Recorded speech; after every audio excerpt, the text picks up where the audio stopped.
Hey all, Jeff Woods here. We are doing audio video check before we officially kick this off. If you can see us, how many people do you see on the screen? Put your answer in the questions box. Very good. Ryan, I literally almost ran to my closet and put on a shirt so that we would match, but then I That'd decided, be adorable. well, there's a minute left. There's 30 seconds left. There's a minute left. That's funny. All right. If anybody is putting more than 2 in the number of people they can see, they might want to ask for help. Hey D, good to see you. Perfect. All right, folks. Well, we're going to kick this off here very shortly and go from there. And by very shortly, let's hang on about 30 seconds because the numbers are starting to climb and we'll rock and roll. I'm turning off anything that can ding me. That's what you do when you go into a time block that matters. Very good, very good. Yeah, Ryan, they want to know why your name shows up as Inez. I have no idea why it shows up as Inez. Team member. Yeah, there we go. All right, folks, let me hit oh, we are recording. So we're just going to go for that. Hey, everybody. Welcome to our monthly One Thing webinar series. I'm your host, Jeff Woods. Every single month, we bring you a best-selling author, somebody we are in relationship with, who we believe that the book that they have, their ideas, align with the one thing. And the whole hope is to help you on your path of mastery. Every single one of us is constantly looking up, imagining a future, and asking the question, how do we actually get there? How do we bridge the gap? How do we ensure that things that show up on our calendar this week put us in alignment with the type of life that we want to be living? This month, we get to feature someone who's been a personal friend of mine for, what are we going on, 5 years now? I think we're on 6. Yeah. And some background, before I moved to Austin to start the company behind the one thing, when I was in medical sales, I would be listening to podcasts when I'd be driving my territory. And there was a podcast that I was listening to that was at the time titled Freedom Fastlane. And the host talked about how he had built these multi-million-dollar companies, become a self-made millionaire, and all before the age of 30. And I remember just thinking, okay, I'd like to do that one day. And lo and behold, I moved to Austin. And when I moved here, one of my friends emailed me and said, hey, there's one guy I want to make sure that you meet. And it's the person that you are going to meet here today. He is the owner of capitalism.com. He has built some big businesses in very short periods of time. And he is the author of the brand new best-selling book, 12 Months to 1 Million, How to Pick a Winning Brand, a Winning Product, Build a Real Business, and Become a 7-Figure Entrepreneur. Ryan Moran, welcome. Thanks, Jeff. It's great to see you. Thank you so much for having me. I so respect what you do at the one thing, so I really appreciate you sharing this with your audience. Appreciate it, man. So earlier today, I got an email from somebody, and they said, this looks really interesting to me, and your guys' brand matters. And when you bring somebody on, you're lending your brand to them.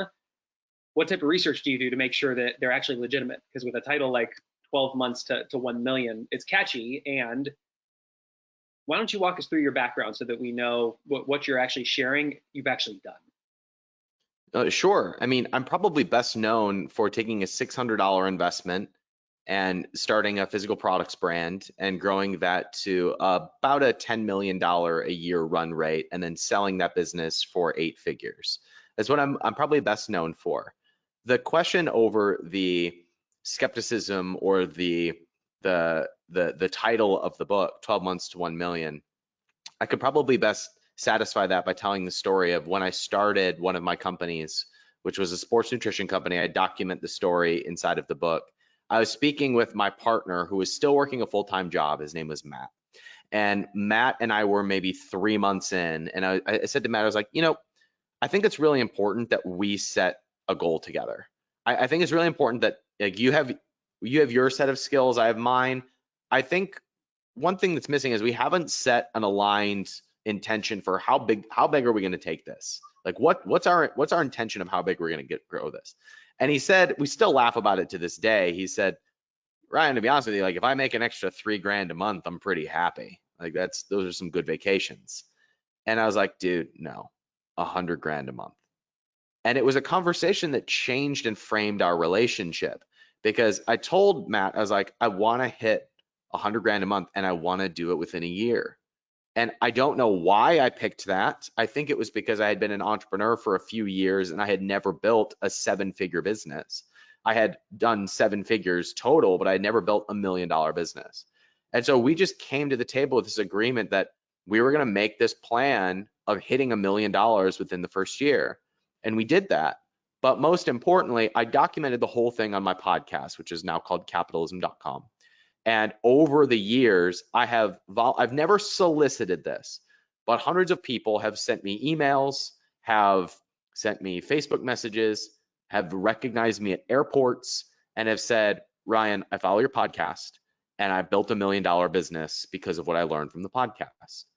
And most of it had come from what I shared on the show and what I'd put on YouTube. But this was the first time that I had sat down and taken everything that I had heard feedback from the audience that they said worked so well in helping them cross 7 figures and put it into a 12-month roadmap that I had unconsciously followed. And now I was consciously putting into a playbook that other entrepreneurs could use starting on day one. And we're at this period in a lot of our lives right now where a lot of us feel like we're starting over. So it was very timely that this book was written to give someone a 12-month plan when it feels like we're almost starting a new year. It almost feels like we're starting over in a lot of ways. So that's how the title was born, and that's the track record that all of my informal training has created for other entrepreneurs. This is the first time that it's being given in a more formal, thoughtful setting. Awesome. I appreciate that. I'm seeing a few people say that they can't see the screen. If you can see our faces, please put yes in the questions box. And editing team for the podcast later, just edit me saying this out. Okay, perfect. Folks, that's how a podcast is made. Awesome. Ryan, at the very beginning of the book, you preface the book by saying, don't read this book. And you actually warn people against reading it. Why? I knew that with a title like 12 Months to 1 Million. And I know that right now, while entrepreneurship is so popular, it's such a buzzword. It's so sexy to say I'm an entrepreneur. And there's so much fake entrepreneurship, especially at a time of social media, that I wanted someone to understand that entrepreneurship is a life sentence. Once you accept the call, most people don't ever go back. And so it was a genuine warning to say, don't read this book, because if you are not called, if you don't feel a pull for the freedom that comes from, and by the way, freedom is not just a positive word. We love to say freedom isn't free when we're talking about politics, but we don't talk about it in terms of finances. You know, freedom, having our own control, is not free. It requires us to take responsibility. It requires us to serve more than we've ever served. It requires us to give more, to think more, to work harder, to be more focused. When you're the number one in an organization, you don't get to blame anybody else. So freedom isn't just not free when it comes to politics. It's not free when it comes to our finances. We have to work for it. And most people don't want that shocking reality of seeing how much effort it can take to build a 7 or an 8-figure business, or even to be financially well off. And so I started the book with a chapter that was, don't read this book, because the 12 months to 1 million plan works really well. In fact, worked so well that there were a lot of people who didn't belong in the entrepreneurship space who saw some success and then burnt out, became depressed, or couldn't handle the pressure, or couldn't handle the scale, and as a result really crumbled and really had a hard time, or at least learned a whole lot about themselves and decided they wanted to be a number 3 at an organization, which is totally fine. But the call to entrepreneurship, I think, is one that requires more grit than most people will ever understand. And if you're not built for that, don't read the book and don't start a business. Yeah, I love that. Talk to the people who we're living in a very challenging time where unemployment is record highs, and a lot of people have had massive income cuts or devastating job losses. Entire industries are at stake. Walk us through, if somebody's going, okay, maybe this is an opportunity. I get that there's a gift in every shift. Maybe this is my chance to actually go out on my own. Yeah. What does that look like? Well, first of all, let's frame this with some additional data, because we can look at unemployment numbers, we can look at the GDP, we can look at the stock market, or we can look at other facts as well, We can look at the fact that Shopify is booming and it's an e-commerce company. We can look at overall e-commerce shopping is up. We can look at the fact that Walmart shoppers are now starting to convert from retail shopping going over to online purchasing. We can look at the data to suggest that delivery companies like Instacart are overloaded right now because people are still buying. They're just changing the way that they buy. So there's a whole lot of positive momentum. It's just not where most people are used to looking. So if you are looking to start something new, I recorded a podcast today where I said your procrastination may have paid off, because we are now in this very interesting changing of the guard where old brands have to give way for new, innovative, small companies to be able to grow new products and services and bring them to the marketplace. One thing that I'm sure we'll talk about is if you know the person that you're targeting, if you know the person that you're serving, you can always carve out new market share. In fact, you might be familiar with the story of RX Bar. RX Bar was started a few years ago in Peter Rahan's basement.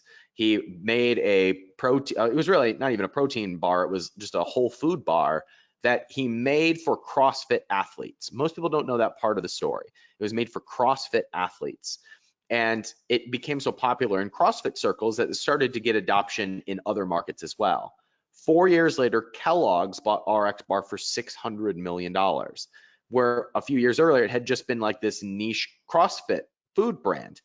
Well, the reason I tell that story is because if you know who the who is and you go all in on the person that you serve, regardless of if you're in real estate or you're starting a physical products brand or you have an internet audience, if you know who the person that you serve, who that person is, then all of the change that happens in the world just becomes new opportunities for you to serve that person. And then the opportunity, like Peter Rahan, founder of RX Bar, had, comes a knockin' where a Kellogg says, you serve that crowd so well that we want to increase our market share by acquiring your company.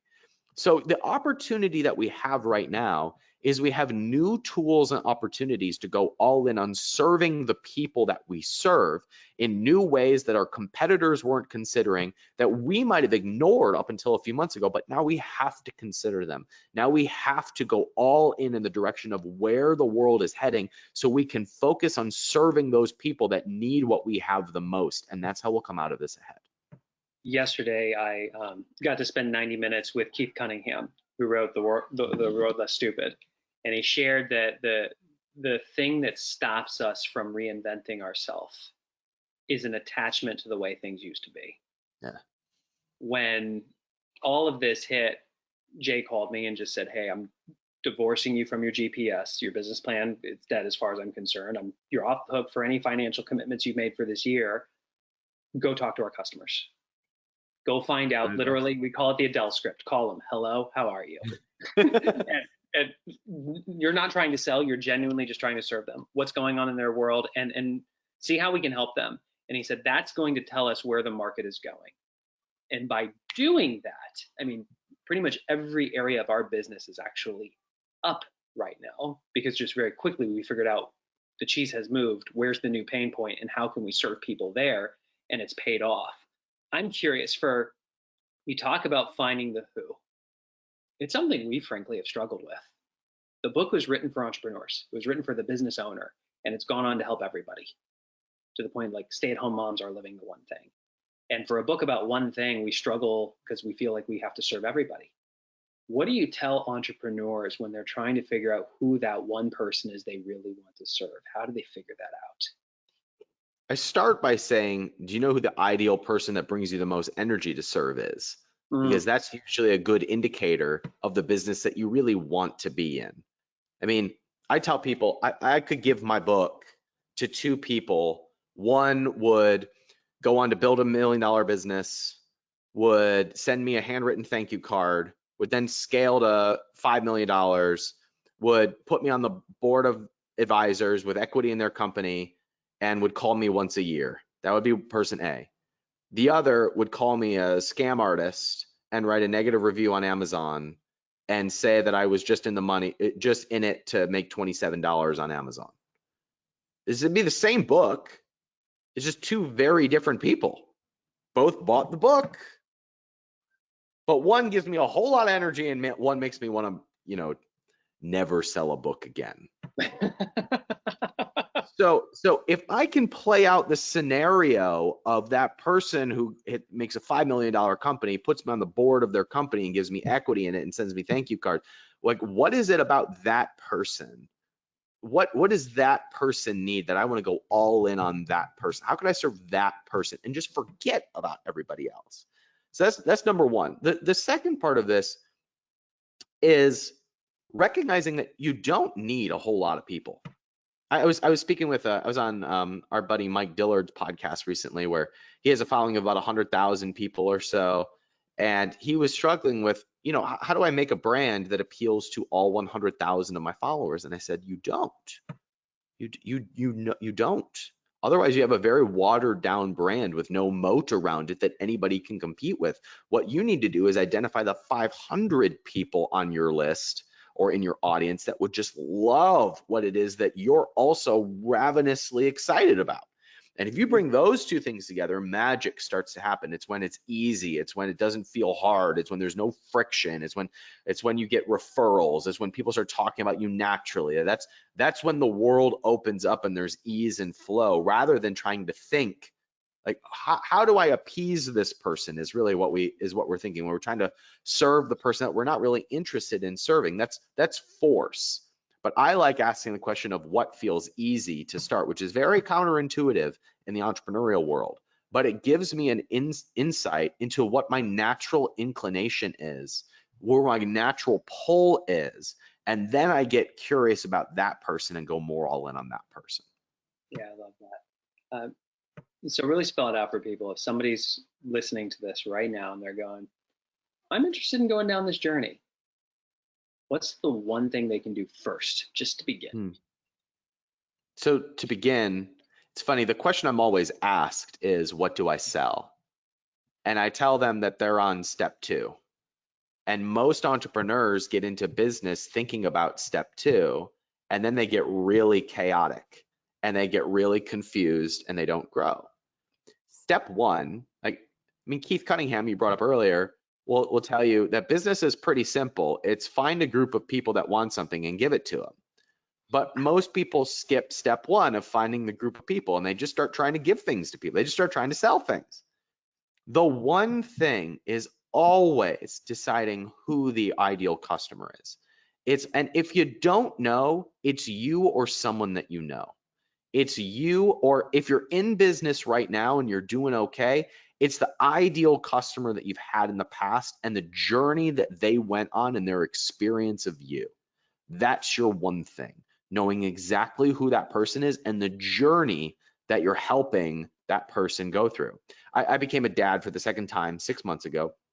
My first boy, his name is Philip.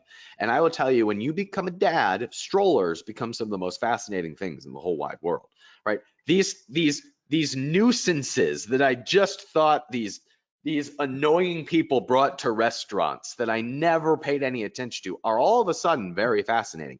I can look at their turning radiuses and how and the space and how they fit into place, and they can just be fascinating. Now, the only reason why I care about stroller brands is because I'm going on a new journey. And it's not just strollers, it's baby clothes and it's bottles and it's sound machines and it's the snoo, which is this machine you put your child in and it rocks it to sleep. And someone's going to send me a message and say, you should rock your own child to sleep. And there's all kinds of new tools and places to spend money that I did not know existed. But I started a new journey.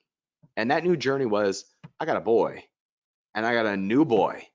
And I'm going to buy a whole lot of things as part of this new journey. Your customer and your best customers have always started a new journey. If you're in real estate, they've begun the journey of looking for a new home. And some people think that their job is just to show them some houses, but no, there's a much deeper story happening. And if you understand that, man, can you create bonding and long-term connection with this person that gives you referrals and they become a customer that comes back to you over and over again.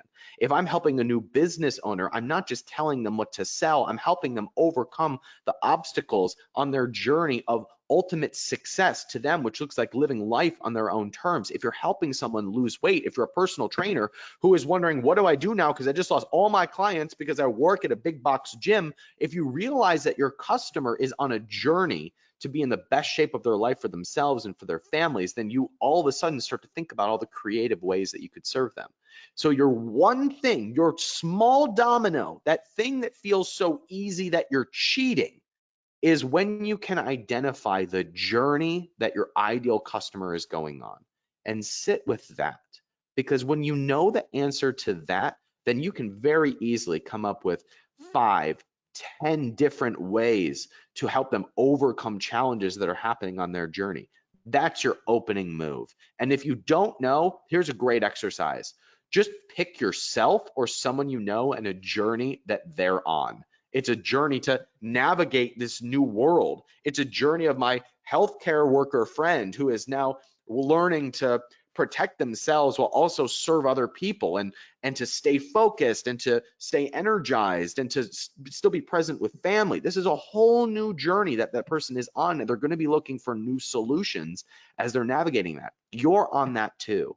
And things become real interesting when you can simply identify the journey that people are on, and then you go into how you can serve that person on your journey. That's your opening move. That's your tiny domino. So how many of you who are here live are going, that sounds simple? If so, put simple in the chat box. And here's what we know. You know, for those of you that have been practice leaders for a while, we know think big, go small, trust the dominoes will fall. Let's go through a little exercise here. And I'm just going to ask you guys to interact in the chat box. What's the one thing you can do that would make identifying that journey for your ideal customer easier or unnecessary? Put your answer in the chat box.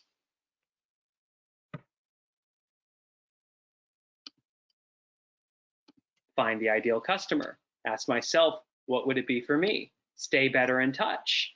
Okay, well, what's the one thing you can do to stay in touch with them, to even ask them the questions? Put your answer in the chat box. Make content, okay? Connect with all my existing clients. Okay, D, so what would be the lead domino that over time led to you interacting with all your existing clients? What's the minimum?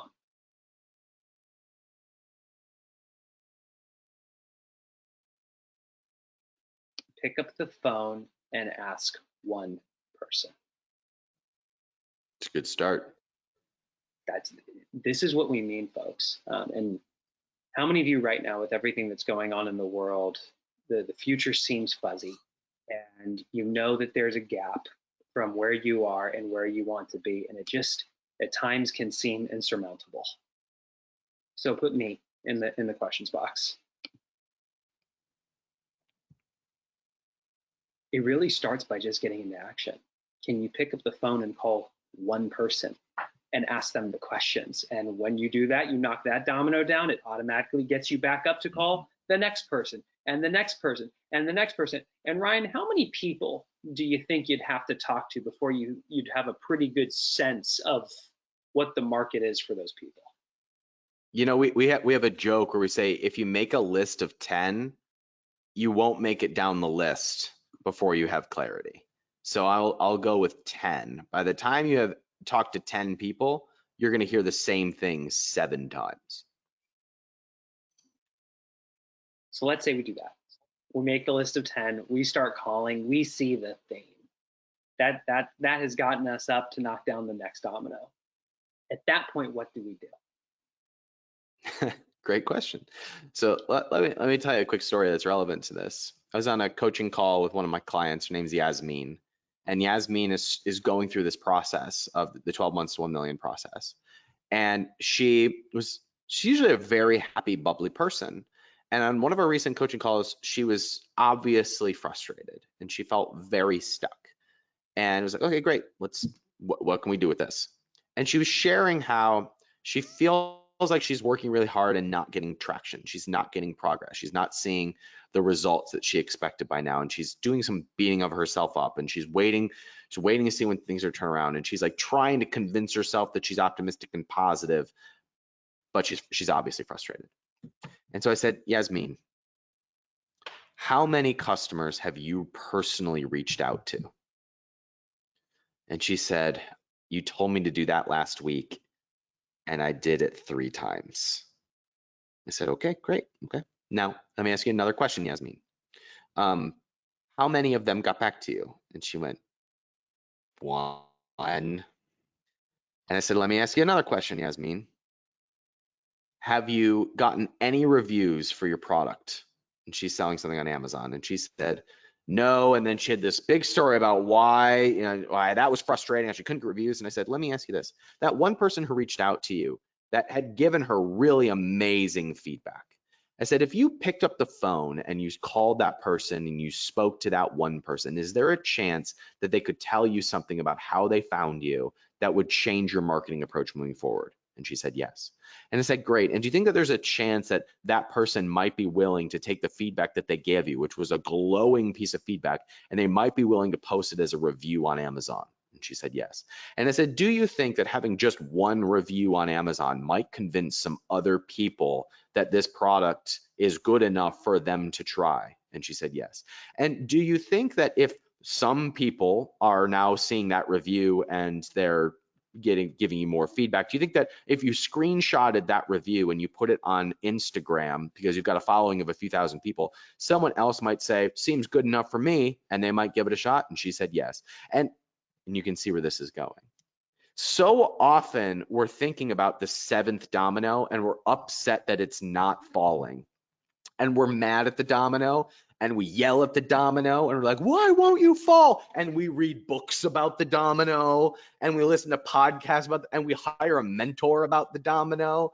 And the solution is just to go to the very lead domino of, okay, what can I do right now? Like, what do I have control over right now? I can't get 50 reviews or 50 sales or 50 new clients or 50 influencers or 50 subscribers or 50 new leads right now. But what could I do to get one? Once I know who that person is, what's the one thing that I could do that would help me get one? And I heard Jeff Wood say once that, could I do it in a way that would make all of the future ways easier or unnecessary? If I do it once, could I figure out a way to make that happen with a little bit of system behind it to where I could get a second and a third without it being as hard? And then could that lead me to 5? And now we got momentum flying all over the place. The biggest thing I see people stumble with when they are building, particularly an online business, is they don't go small enough in order to get the momentum that is required to have that exponential curve up. That chart in the one thing that I'll never forget, where it just shows the dominoes stacked on top of one another. The thing is, most people quit on domino 3 because they're just measuring how small that third domino is without ever giving it the time to have momentum. One of the things that I tell people to do in the book is, as they've got a product that is out and selling, the thing you need to do for like 3 months is reply to every comment you get publicly online, to listen and reply to every customer, to do every podcast that you're invited on, to publicly respond to the feedback, both positive and negative, that you get on social media, to respond to every inquiry you get, to be in yes mode for 3 to 4 months. And that gives you the data to figure out, how am I going to lay down this road that takes me to consistent sales so I can launch product 2, 3, and 4. Most people, and I like want to shake them when they say this, like, oh, I'm just going to launch with 4 products out of the gate and that'll make it happen faster. No, it's going to way slow you down if you don't have the momentum from knocking down all the other dominoes. Now you're just putting weight in front of you that's going to prevent you from moving forward. So your question was, what is the thing that they can do once they know who their who is? And the next thing is, go get one of them.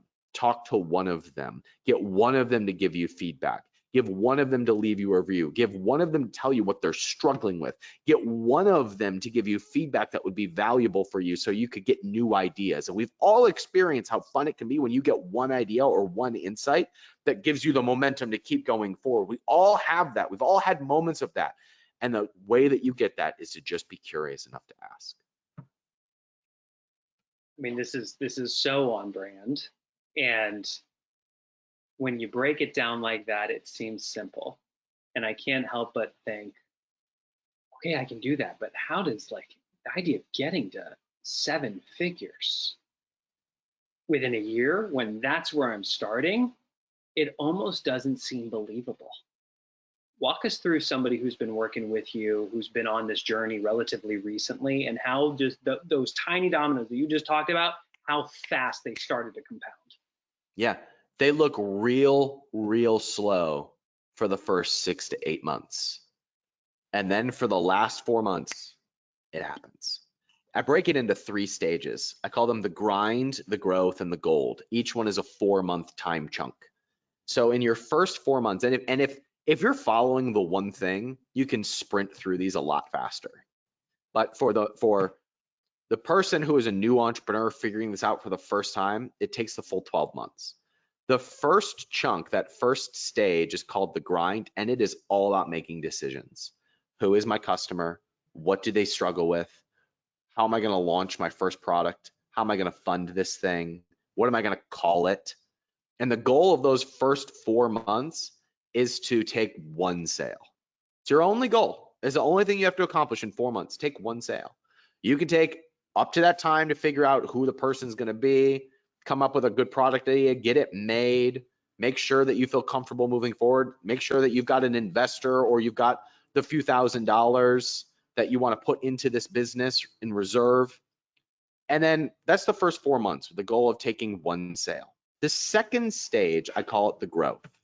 And the growth is about taking that 1 sale to be a consistent 25 sales per day. Why 25 sales per day? 25 sales per day because 4 products doing 25 sales per day is 100 sales per day. 100 sales per day at an average price point of $30 is $1 million business. It's like $1.1-ish million. Now you can be selling more expensive products, you might be selling less expensive products, but the numbers still pan out. So how do we get to 25 sales a day?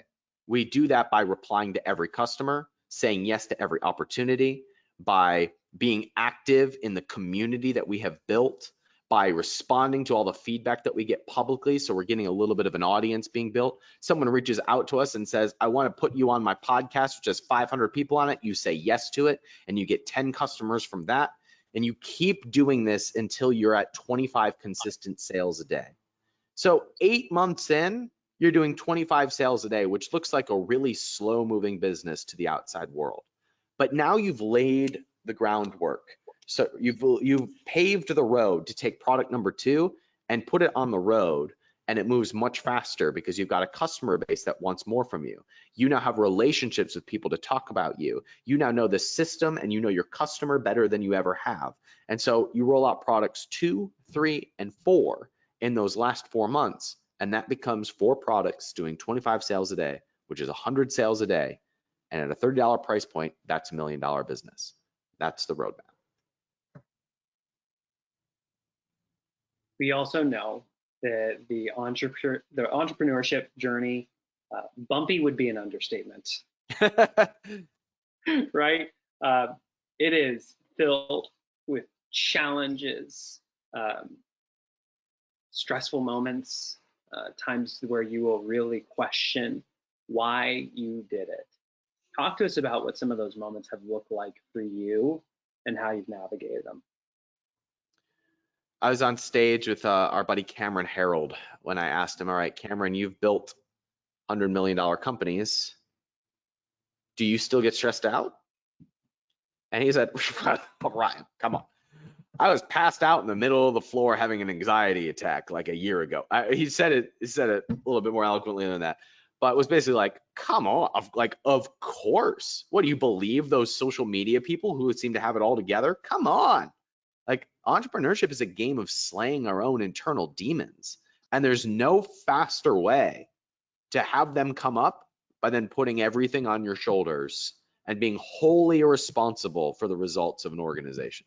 There's no faster way to make your demons show up. None. And we have to go through that process to be the leader who is qualified to be able to do this over and over again. The reason why most people don't is because they do not show the willingness to overcome those demons. I mean, that's what leadership is. Being willing to slay those demons ahead of when they reach other people and being the leader to navigate those waters. That's the name of the game.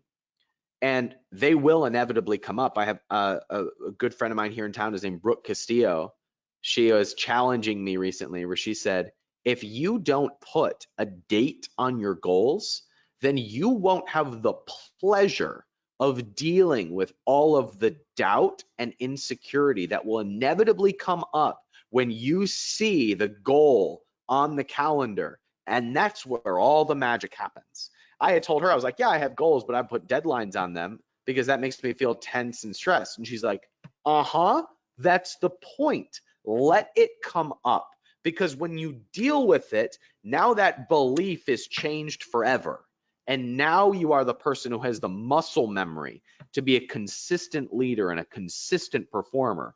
Without doing all of that work, then you're just guessing at whatever life throws at you.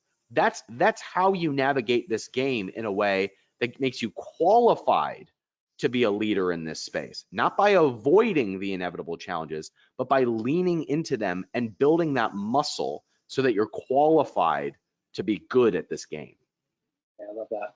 Multiple people have asked, you've referenced physical products, and I know your background is very much Amazon and in that world. Does this work if you're a consultant or a service-based business? Yeah, 100%. So some of the mechanisms might change a little bit, specifically when it comes to distribution. But my game is physical products, which means that most of my emphasis is on sites like Amazon, using Shopify, using influencers. But all business at the end of the day comes down to leads and sales. Can you get leads, and can you close those leads? And can you get leads in a way that gives you enough predictability, scale, and quality for you to be able to make more sales? And it is all about building those systems to get the qualified leads, to close the qualified leads, and to know your customer well enough to be able to serve them along their journey.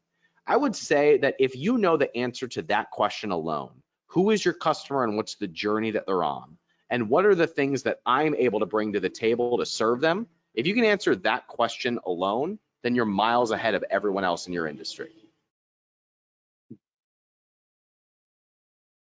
What are the biggest mistakes that people make going through this process? How much time we have, Jeff? So the mistakes that people make, number one, asking the question, what do I sell, before they know who it is that they're selling to. I would say this is the case with just all entrepreneurship in general. It doesn't matter. I mean, if you're in something like real estate and you're asking, what do I sell? You would just say houses. But the minute that it becomes luxury homes to people who are relocating to a new area, boom, everything is solidified. You know who your customer is, you know how to speak to them, you know how to get exposure, you know who you need to connect with, you know what groups to join, you know what emails to send, you know what platforms they're on to get in front of them, you know what your business card needs to look like, it needs to be a little bit higher end, you know you need to dress for the part, you know, completely different experience than saying I sell homes. So if you know who the person is, you're 80% of the way home. And so if you know who that is, and then you're using modern day influence and modern day marketing and modern day traffic in a world that is now necessary. This is no longer optional to just know that there's influencers and email marketing and that there's e-commerce is now, we can drop the E. It's just commerce. All commerce is e-commerce. And so if you know the person that you're serving, the journey that they're on, and you know about the tools that are available, then you can hit 7 figures no matter what business you're in, and you can do it in a relatively short amount of time In my case, it's about 12 months. I find myself, you and I are both very much legacy type people, and our daughters have played together for years. Esther's how old now? 5, 6? Yeah, should be 5 in 2 weeks. Yeah. Imagine that all of a sudden you were no longer here. What are the things that you've learned on your journey that you would want to make sure Esther and Philip knew? Wow. You're the second person to ask me this, and I find it to be the hardest question that anyone has asked me on a podcast. So the first thing that I would say, happiness is what you really seek. Now, it doesn't mean happiness is the highest aim, but happiness and meaning and fulfillment are what we actually are seeking. Everything that we do is to connect with other people, to feel fulfillment, to be happy, to have fun. It's the emotion that you're going for that we're really after. That's number one. The second thing I would tell her is that there is no self. There is no, the biggest lie, the biggest misconception in this whole world is that we're separate. Is that we're separate from one another. No, there is no self. This is a very Eastern thought, but I'm yet to find a hole in the argument.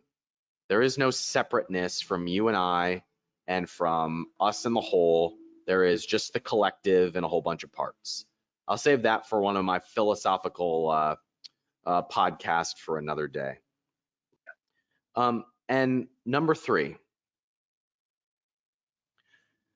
I don't care what my daughter does for a living, but I care how she does it. I care if she's kind. I care if she's empathetic. I care if she's happy. I care if she is operating from a place of service. And that is what everyone wants from other people too. In reality, when people judge you, they're really judging themselves. When people judge that person's a blank, what they're really saying is, relative to how I see myself, this person is this. So they're not saying anything about the other person, they're saying something about themselves. But we all deeply crave to be treated with kindness, to be understood, for people to have empathy, for people to be happy because we want to be happy. And so I would say how you succeed, how you do what you do is way more important than what you do. So those are my 3 lessons that I would instill upon my daughter. Yeah, love that. And folks, this is about you. So if you have questions, please go ahead and put them in the questions box, and we will start to filter those to Ryan as well. A tactical question, Ryan. Knowing everything that you know now, would you start selling on Amazon today? Would you go Shopify? Would you do it? What would you do if you were starting all over? Great question. All right, so let's just pretend that you're sitting there and you're like, all right, I'm thinking about making a change. COVID is shaking up my world a little bit, and I want to do something about this. This is what I would do. I would build an audience on one platform that was very specific to whoever my ideal person or my ideal client was. And so if I'm a physical products guy, so I'm going to be a physical products guy, and I'm working on a few different physical products brands right now that I'm really pumped about, that are pure fun for me. I can't wait. I'm so pumped, right? And I want the products myself. I'm going to be selling them from a mountaintop because I'm so pumped about them. So I know that anybody who resonates with that is my ideal person because they're pumped about whatever I'm pumped about. So my ideal person is who resonates with the products and services that I have to offer, that I'm bringing to the world. But if you're selling a high-end service, then the only thing you need to worry about is who is that ideal person. And I would speak only to that person. Then I would launch one highly profitable product or service. To me, that's my highest end physical product. And absolutely, I'm going Amazon. 100%, 10,000%. All day long, I am starting on Amazon.com because they have all of the customers. Those customers have their credit cards on file at Amazon. I don't have to do any of the shipping or fulfillment. Amazon takes care of it. My only job is to go deep with the customers, find out what they want, and serve them along their journey. That's our job as entrepreneurs. Your only job is to serve your clients and customers along their journey. It's all you have to do. And the less friction that you can put between your job and the fulfillment of that, the more successful you'll be and the faster you will move. So for me as a physical products guy, 100% absolute yes, I'm starting on Amazon.com because it's the least amount of friction to take a darn sale. And I can hit 7 figures just doing Amazon and one outside platform where I am speaking to my ideal target market. So this is a very inside baseball question, but when you sell through Amazon, you actually don't know who your customers are. How do you figure out who your customers are? So the way you answer this question is by getting way out ahead of it. By the way, I can't tell you how embarrassed I am that there's lawn people at my house right now. I don't know if that's coming through my microphone, but I want to go punch whoever's there. Okay. so the way that you find out who your customer is when you're selling on Amazon is before they ever transact with you. This is when I really know a winner. So my back end for the book, like how I'm going to make my real money from writing a book, which takes 2 years, is I have an investment fund where I invest in students who are going through my process, and I want to invest in their companies, sit on their boards, help them go for an exit. I know a winner when that person knows who the customer is, not considering Amazon. So when someone knows who the customer is because they've got an email list, when they've got a following, when they've got other people talking about them, when they've done the research of speaking to people who have never bought from them on Amazon but have bought from other platforms, when they're speaking to distributors or retailers or other partners who are thinking about talking about their business and has nothing to do with Amazon, I know that the business is going to absolutely crush it on Amazon because Amazon is starving for brands that are not faceless. People think that Amazon is a place where commodities are sold and it's brandless and it's the lowest price product. No, nothing could be further from the truth. The reason why that perception exists is because that's how it started and that's what it was used for. But now everyone is shopping on Amazon and they're not just price shopping. They're shopping for their journey. They're not shopping for their price. So this is just a common moniker that is talked about in the entrepreneurial world where they think it is all about price. No, it is all about the person behind it. So if you know who the person is before they ever hit Amazon's web page, that's how you find out who your customer is. You do it by getting out ahead of it. You do it by doing the step oneing. A lot of people will sell on Amazon and then try to figure out who's there and pull them into their ecosystem. That's extraction. That's trying to get something from someone.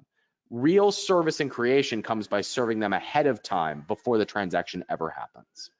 Well, and for people who haven't gone down this journey before, I mean, you mentioned very specifically, you'd figure out that one person you really want to serve, the product that's going to help them, and you would pick one channel from a content standpoint where you can serve them.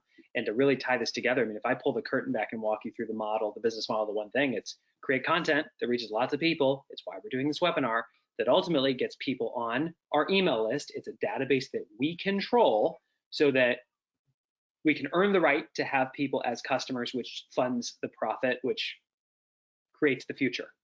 So content and database are before customer even happens. That's exactly it. You're way out ahead of it at that point. You've built trust, you've built rapport, you've built notoriety, you've built brand before they ever transact with you. Most people are trying to sell first, build brand and rapport later so that people don't cancel or refund or complain. That's backwards. You build it ahead of time and then you've earned the right to be able to transact with that person. So some people, I've seen the comments in the questions box where it's awesome to have the idea of finding that one person that you really want to serve. And for many people today, they're trying to figure out how the heck they're going to bring in money now. And they don't feel that they've earned the right to be picky on who their customer is. If there's somebody that wants to give them money, they feel like they need to say yes and fulfill that so that they can put food on the table. How do you balance leading with revenue with also being clear on who it is that you want to serve? Yeah, great. I mean, great question. I mean, if you're in a bind and there's people showing up right now, that's your person. When you're struggling financially, the person who is most exciting to serve is a person who is ready to buy. So that's your ideal person. What are the characteristics of the person who is ready to buy? They're struggling with this pain point, they're on this journey, and they want to go in this direction, and I can serve them in this way. So the low-hanging fruit, the fast way to look at this is who is showing up now, who is reaching out now, who's asking for my help now, and how can I be resourceful for them? That's how you start. That's how most entrepreneurs start, by the way. They see a need and they fill it. They don't sit around and talk about who the ideal person is. They look at who's showing up and who's ready to buy. Some people will even go as far as to say, I just look at market data and say, there must be a need here, and they reach their own conclusions about that. I don't like that approach because I think it's hard to discover who a person is by looking at data. But to the person who is looking for any justification to move forward, that's one way that they can pick who their person is and move forward by just looking at global demand for something. But the person who is showing up first might just be your person. It may not be who you serve long term, but if you're looking at a short-term problem, the short-term solution is to look at what's showing up in front of you right now and how can I serve them in a way that makes them a raving fan, give me referrals and other recommendations, and help me grow something that'll be happy owning and scaling long term. And I think this is where, people hear the title, The One Thing, and a lot of people internally question if that can be real because they immediately go, I have more than one thing. And in this, like, I can't, okay, I can pick one ideal customer, but yet I've got to put food on the table. Folks, this is a path. It's a journey, and you got to find ways to keep the lights on. You got to have ways to put the food on the table. It's not that you're only going to serve that one person. If somebody's willing to do business with you and you feel you can do business with them, awesome. And is it possible you can have 15 minutes time blocked for you to sit down and really ask, who is the ideal person I want to serve? Can you be the type of person that starts to lead with revenue, starts to get it going, and continues to pause and ask the big questions, search for the big answers so that you can bridge that gap? Well said, beautifully put, because no matter how much momentum you're getting from client flow, you're going to have half of it that you love and half of it that you don't love. And so when you have no data of the people you like working with, it makes it really hard to make those decisions. So I just like to say, let's go make some mistakes. Let's go get some clients we don't like and find out what we don't like so we know what we do like. And that's how the ball starts moving. Yeah. For Ryan, for the people who want to get into action, how can they get a copy of your book? Probably the best place is Amazon. I'd love to send you to Barnes & Noble, but I don't think anybody's doing that right now. So Amazon.com, the book is called 12 Months to 1 Million, or you can just search my name, which is Ryan Daniel Moran. Yep. And if they want to follow the podcast and get on your email list, where can they go? Yeah, so capitalism.com is my business. Capitalism.com is my podcast. And my Instagram is under my personal. It's at Ryan Daniel Moran. Yeah. And folks, this is very timely just because we're in a world of change and a lot of us are asking the bigger questions and reevaluating what our goals are. Out of curiosity, for those of you who are with us live, how many of you have genuinely been questioning if your goals are still your goals? If so, put me in the questions box. Yeah. There's a reason that we do these. It's to shepherd you on that journey. And that's why we wanted to bring Ryan on to offer an opinion of, for those of you that are looking at going into the entrepreneurial world, how can you do that with somebody who's actually done it and done it with others? And for those of you who are practice leaders of The One Thing, today we launched our virtual goal setting retreat series. Every year we facilitate an in-person retreat, but the world has changed, and so have we. And the highest way we can serve you right now is to help you get clarity on what your goals are right now, which ones do you need to discard, what are the ones that you need to recommit to right now, and to shepherd you on the process for the next 7 months to just knock away at those dominoes, which will set us up at the end of the year to come together virtually on a retreat to cast a vision for the next year. And if you'd like to learn more about that, go to theonething.com/setmygoals. That's theonething.com/setmygoals, and you can learn more about it there. Ryan, 5 to 10,000 feet. I'm that person that really believes I'm destined to make an impact in the world. I genuinely want to wake up every day feeling like I am serving people, and as a result of that, I can actually build a business that provides real security for my family. What's the one thing they can do such that by doing it, everything else would be easier or unnecessary. Believe that you can. And if you can't believe that you can, look at other people who have. I think a lot of people set goals for themselves that they don't actually believe that they can hit. And then they walk through life comparing themselves to what they thought they were supposed to do rather than what was actually possible for them. There's another way to do it, which is to still set the same goal, but then look for the evidence for the goal. Look for the evidence. Like, for example, I used to do this. I would look at how much, say I want to have $1 million business. And I would look at somebody who had $1 million business and I would immediately compare myself to that person, feel bad about myself and resent that other person. That is more data for just, I can't do it. And so I'm reinforcing this thought pattern of I can't build $1 million business. And I'm looking at my goal, and the goal, I feel like crap when I look at the goal.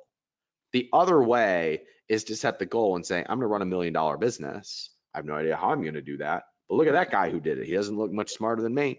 That person did it 2. And that person did it 3. And to only pay attention to things that validate the belief that you want to have. The one thing you can do such that by doing it makes everything easier and necessary is to believe that it is possible, that it is normal, that it is simple, that it can be fun, that it can be exhilarating, that this can be an opportunity, that this can be expansive, that this can be curious, that it can, all of the things that you want to do. That's what your goal is. If you believe that, you will find all of the reasons to take the call the client, launch the product, put up the piece of content, write the email, reach out to that contact, pitch the investor. You'll find all the reasons to do it rather than justifications for why you can't.